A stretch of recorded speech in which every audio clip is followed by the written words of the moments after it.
Hello everyone. In this video, I'll explain what is Private Endpoint and how the DNS registration works with it and step-by-step implementation of the Private Endpoint and DNS registration in the lab.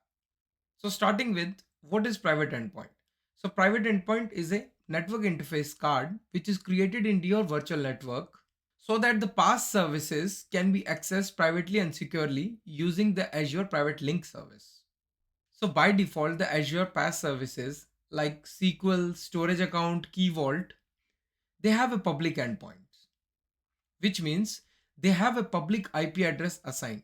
So if a virtual machine from your private network wants to connect to these public endpoints, even though they are created in your Azure environment, still in that case, virtual machine has to connect with these services using the internet.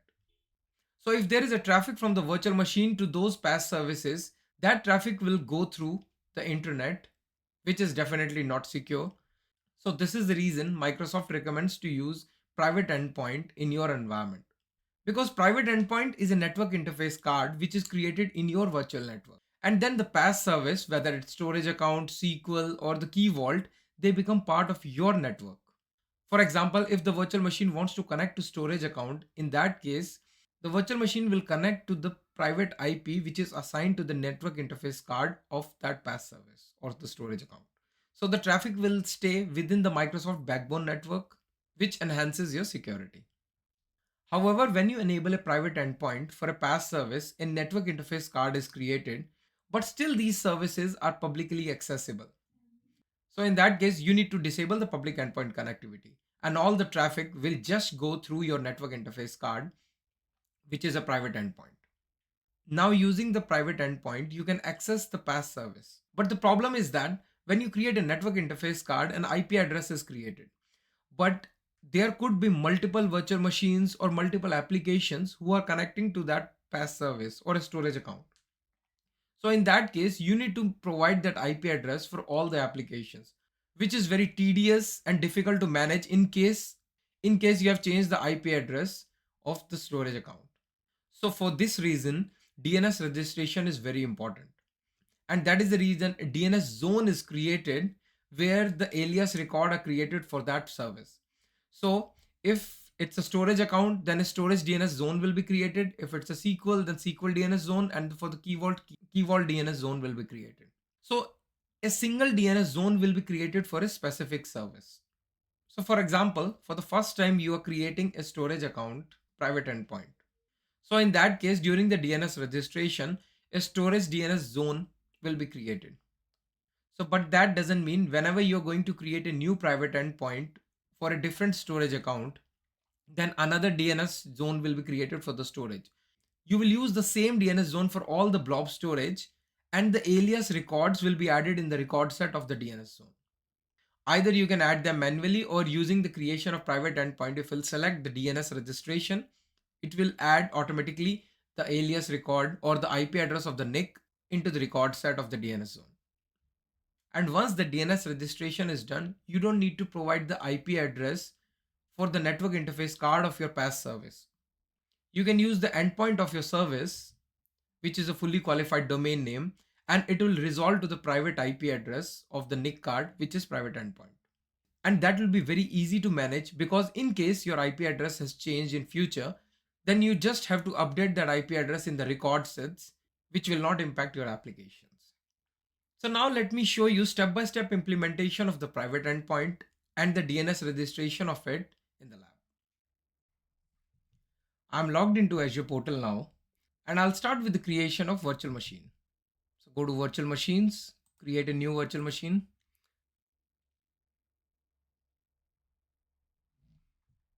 So I'll create a new resource group,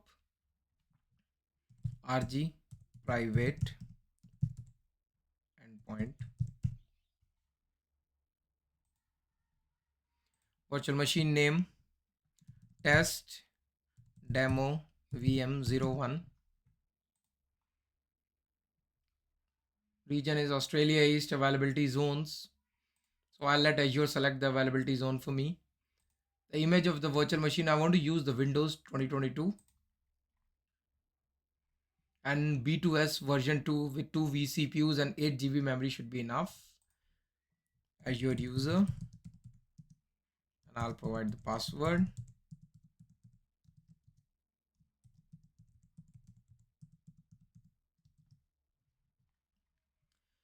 Now I don't want this virtual machine to have a public IP address.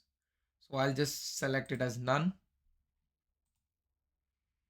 Default, there will be one disk, OS disk, which will be created of 127 GB. In the network, instead of creating a new virtual network, I have already a virtual network available in the Australia East, and there is one subnet. And for the public IP, I'll select none. And for the network security group, I'm creating a new network security group. Delete the NIC when VM is deleted, because this is just a temporary VM for this lab, and no load balancing options. I'll not change anything in the management. In the monitoring, I'll just disable the boot diagnostics, because I don't want to create a new storage account for the boot diagnostics. Review and create and create.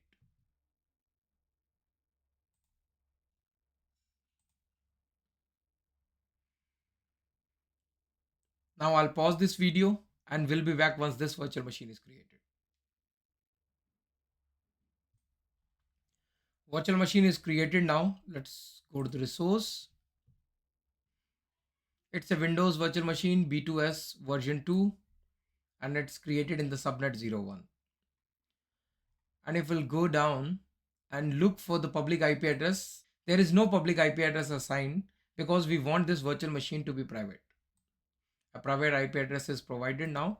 And now if we want to connect to this virtual machine, we need either a VPN or a Bastion service.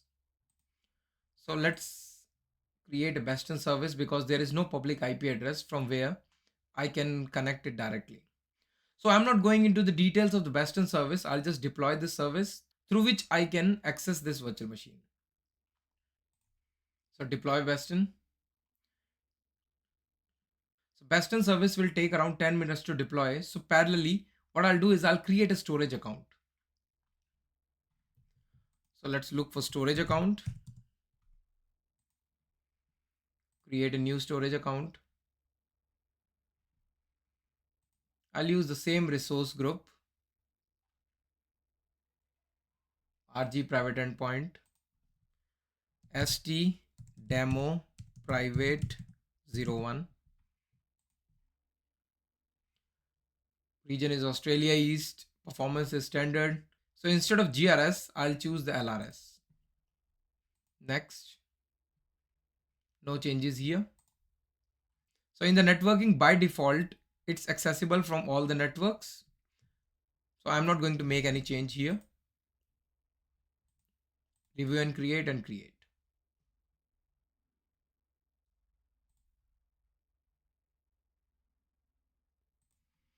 Storage account is created now. Let's go to resource. So it's a standard storage account with replication of LRS. Now let's go to containers. Let's create a blob container. Test file is the name. It's a private container, and create. Now the file container is created, and if we'll go here, there is nothing in it. So by default, if we'll go to the networking, you can see it's enabled for all the networks, and there is no private endpoint connections. Now our storage account is ready, and let's check if the Bastion service is deployed or not. It's still deploying the Bastion service. So I'll pause the video and we'll be back once it's deployed. So the Bastion service is created now. Let's go back to the virtual machine.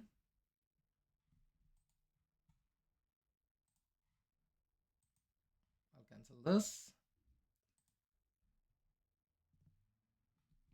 and go to the Bastion.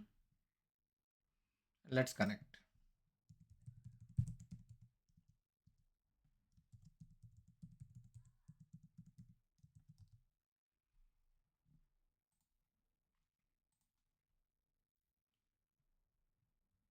So I'm connected to Windows virtual machine now.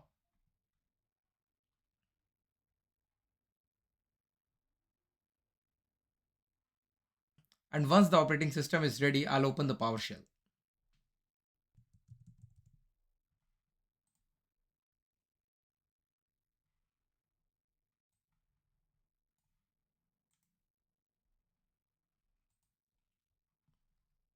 Let me change the font size.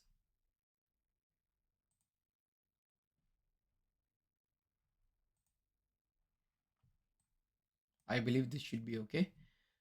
Now let's go back to the storage account and check the public endpoint of it. Storage account. So this is the storage account which I have created.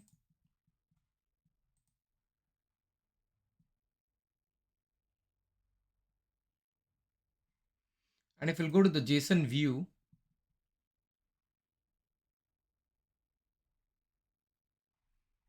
you can find the public endpoint for the blob.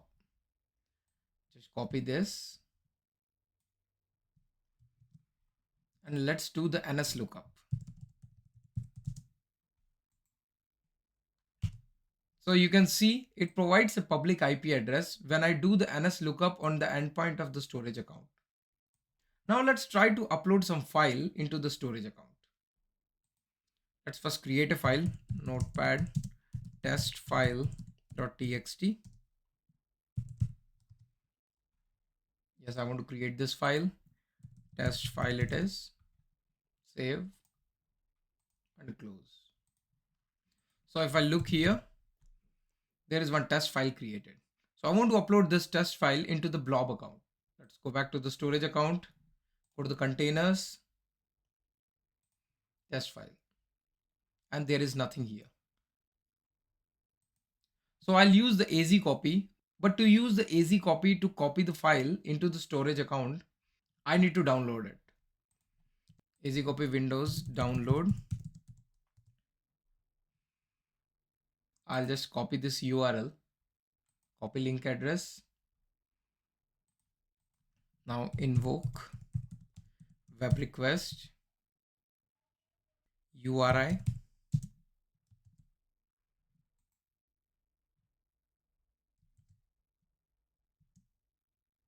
Out file az copy .zip.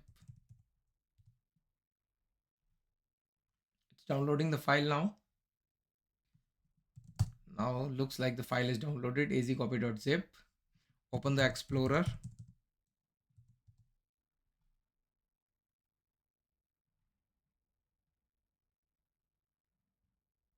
Go to C users, AZ user, users, AZ user, and AZ copy. Extract it here.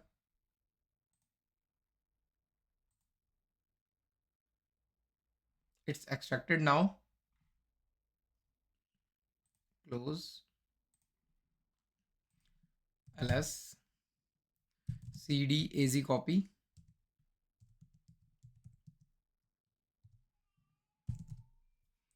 Now there is another folder with the name az copy ls, and there is a az copy.exe. Now using the az copy, I'll copy the file az copy.exe, copy. The file name is test file.txt.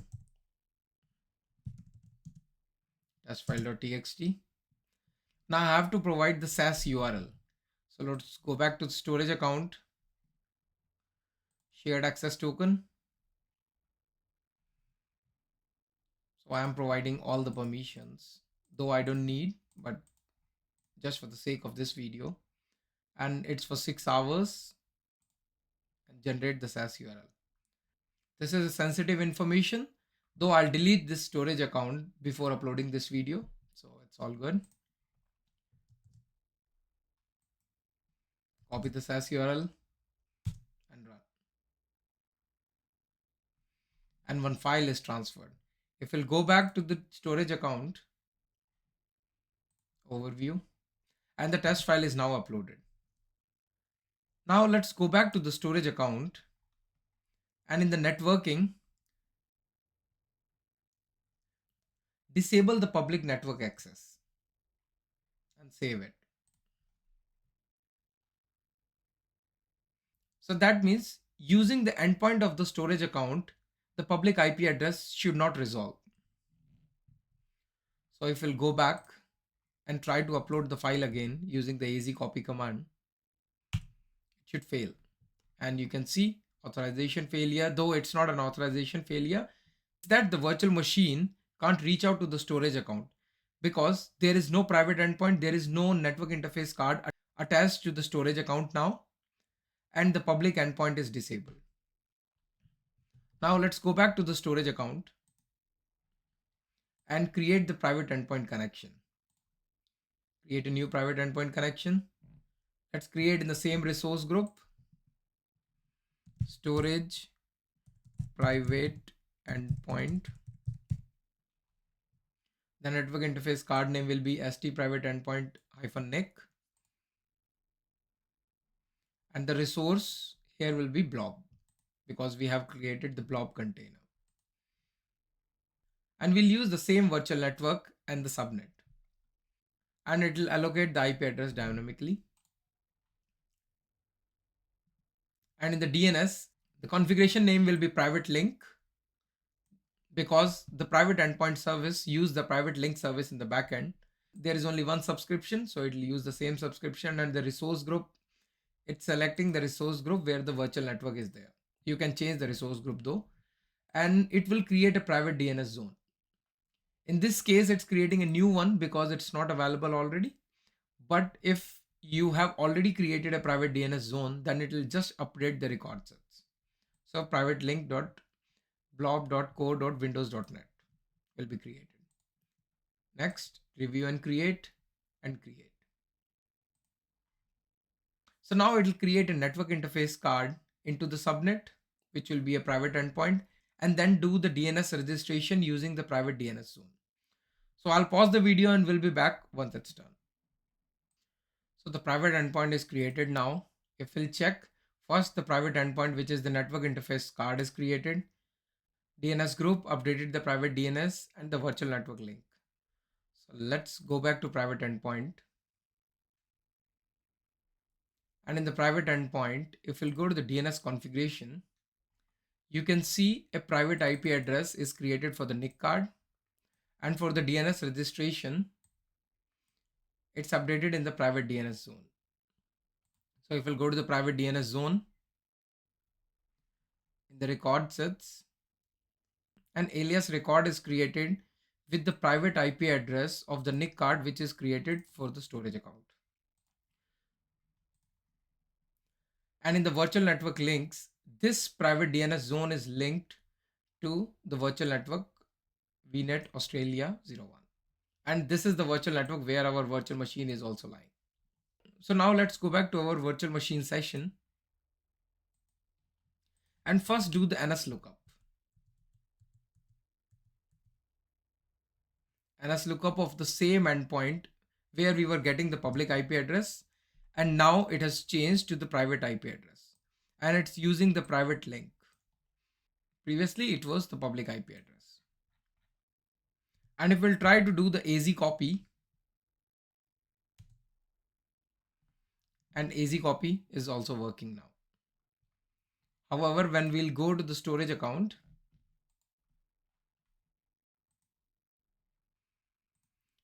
the public access is still disabled. In the networking, so the public network access is still disabled. However, there is a private endpoint which is created. Using the private endpoint and the IP address of the virtual network, virtual machine is connected to the storage account internally. So to summarize this video, I have first explained what is private endpoint, how it works along with the DNS registration, and then showed a step-by-step demo where the virtual machine is uploading to blob storage account using the private endpoint. So that's all for this video. I hope you liked it. Please like and subscribe. Thank you so much.